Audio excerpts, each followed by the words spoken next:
Fansai mania, dangam fansai le, jare kamono itele damundi,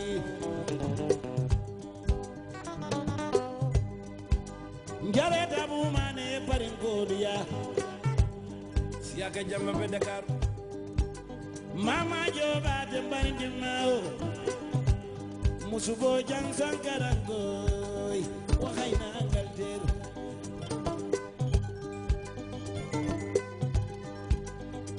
Jejalla jeri la dilkuna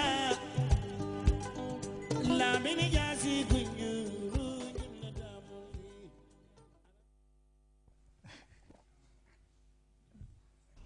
you communicate. Well, good evening viewers, assalamu alaikum. Welcome to your weekly show, Community Policing Hour. In the panel here we have two gentlemen here. On my left I have David Kujabi, the PRO.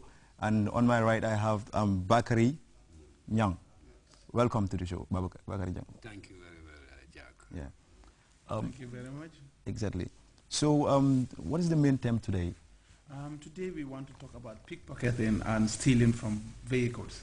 When you look at it, Ansu, there are certain areas in the Serekunda and Banjul where pickpocketing and stealing from vehicles is a common thing.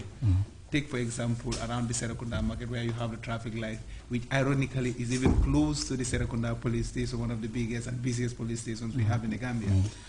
You will often meet people who will tell you, amulo or. Exactly. And once you are not very careful, before you know it, you have lost your wallet or you have lost your very important valuables. You also have the same problem around Banjul, especially at the ferry terminal. Yeah. Because it's a crowded place, people are always eager to board or on board the ferry. People are not always very careful. There are always elements among them who will always try to steal something from them. So around these places we have a lot of cases of pickpocketing. Okay. Also, also in Banjul, we also have cases of where people steal a lot of things from their vehicles. Yeah. So this is what we want to discuss today. Okay. Mr. Bakari, can you please highlight what he said, I mean, in the local language, maybe in Mandinka? Yeah. Bina kachakung tatanyela kumi mol kanying sonya rol mul ke mol bulo kono anin tafrol ten andu nyel kake pulati mu yalo ngo dulal be jang area la mu dala ka siawol to baki tonya tata ke la Serekunda Johnson Bago traffic light be dami mu yala ning police station of man jam fanyola ise mol taraje ba fule ko imun sano soto man ko di foro soto wala ba fule ko di foro fele mbul mbawa fula ni manke moti mum be hakiyot la janni be bole fankalam aya tara yela kalbe taybul wala yela fen taybul mu yalo ko fen kuma balem anin Banjul ferry terminal ni taraje wosifa kilimul le yeto so ning kera kulati mu ya lonko ay mol mantora bake andunga entol sula fana na entol polisolo bayri na do ko ka so ka fawni ni o tankandi so ning haja be kasara la wanya ngaje ko akuma yat le nga sidan ni mole kaja ka hakilo di wala nyin dulal to pro ni be je se hakilo to nyami ila so ta fangum be bulo kono iba mar la nyami ko isa tankano nyi moja wala ikane ila fang sunye bulu wala ka sunya atafu bulo kono tankata okay Okay, Mr. Kujabi, you know, I mean, this is a contemporary issue that is affecting, I mean, the whole nation in general. So what are the measures that you are taking as the PRO Yes, yes. Like I said, ironically, one common place this thing actually happens, it's around the Serekunda market, just close to where you have the Serekunda police station. And one would wonder, how can you have a police station so close by and yet this thing is a common occurrence here? And believe me, we are always doing something about it. And in fact, on a daily basis, we post some of our personnel there who are usually CID officers. And yes, they are always on the lookout. And even on a daily basis, people are arrested, whether they get charged for public nuisance or even they are charged for stealing, because when you are arrested and they find items on you that you cannot vouch for or account for, we simply charge you for stealing and take you to court. On a daily basis, people are being taken to court. Now, we must not forget one thing. Yes, there are plenty there every time police are arrested, but they are still there. We must not forget that people have a right to movement. And it is a market area where everybody converges. We cannot just stop everybody from going there. People have a right to movement, and you cannot tell a thief by just looking at the person. So what you do is you have to stay back, watch, and see whether somebody is doing something or not. So that is all we can do right now. But honestly speaking, we are doing something about it.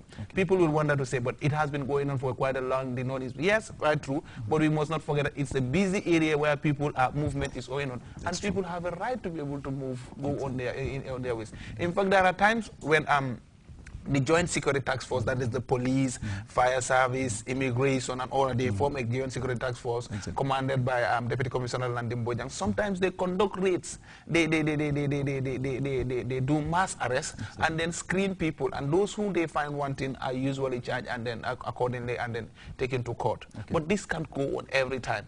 Now, what we need to do is people must learn to know how best to safeguard their items. We will go into detail with all of those things. Okay, Nyang, ci kàllaama wolof dégg nga wolof no ci kàllaama wolof léegi lu Piaro bi wax ni na mun nga koo leeral ci wolof pour listeners yi ñu mun a dégg Ansu mooy dégg bi nag comme ni li ma ko waxoon ci kàllaama soose mooy ni suñ waxtaan tey dafa sukkandikoo si mbiri sàcca ak pickpocketing bi waaw so loolu la sukkandiku tey because gis nañ ay palaas yi fii nii mel ni Serekunda Johnson bu mag bu dendoo ak police station bi façon bi daf di xew foofu tarap nit ñi dañ la attaque ni ñu naan la amuloo or wala amuloo góol so balaa nga yëg sa boppa nag fekk jël nañ sa alal so lii dafa nekk li nga xam ne mu ngi toroxal nit ñi trop loolu la tamit soo demee ferry terminal Banjul façon bi moo dee happen foofu noonu so li ñoo wax nit ñi nag nañ moytu seen alal yi suñ ko yoree waaw ñu xam naka lañ ko dee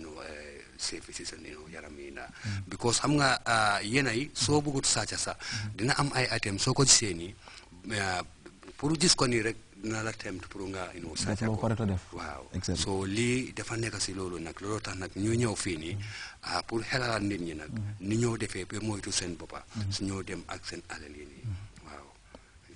So Mr. Piaro, what can someone do, to avoid himself or herself from being such kind of a... Yes, if I may say that in Wolof. Anga mbiri tafu. So gisee ne tafu dafa fekk mu gis yoon boo xam ne mun na cee tafu.